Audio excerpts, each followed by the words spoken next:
Dinleyicilerimiz. Aydım deyiliyanda, ta deyiliyanda atırma atır arka marka yaşap geliyor. Bir bakışı ödünün acayip aydımını halkına yadigar oyun olsa ol yüreklerden hiç asan çıkman gelecek devamatı hem devam oluyor.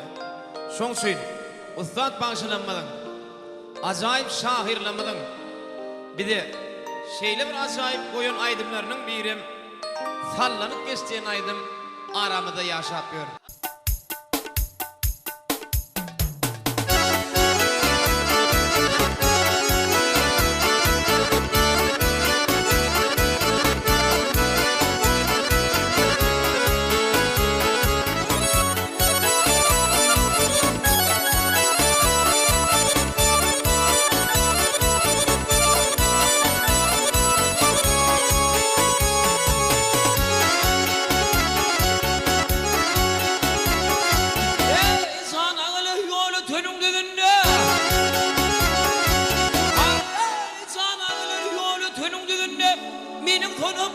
Sallanıp geçti.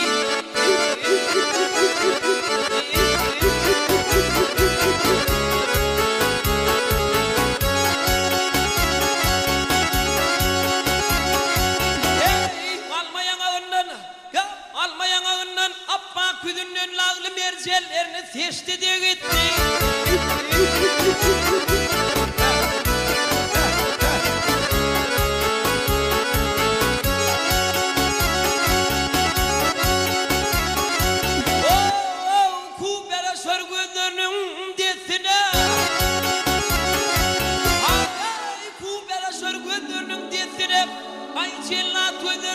Almanın tatlına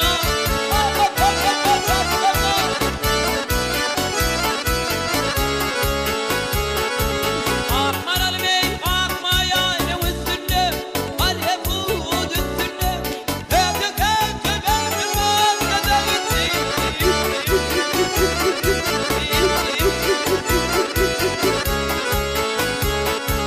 Ahmet nedir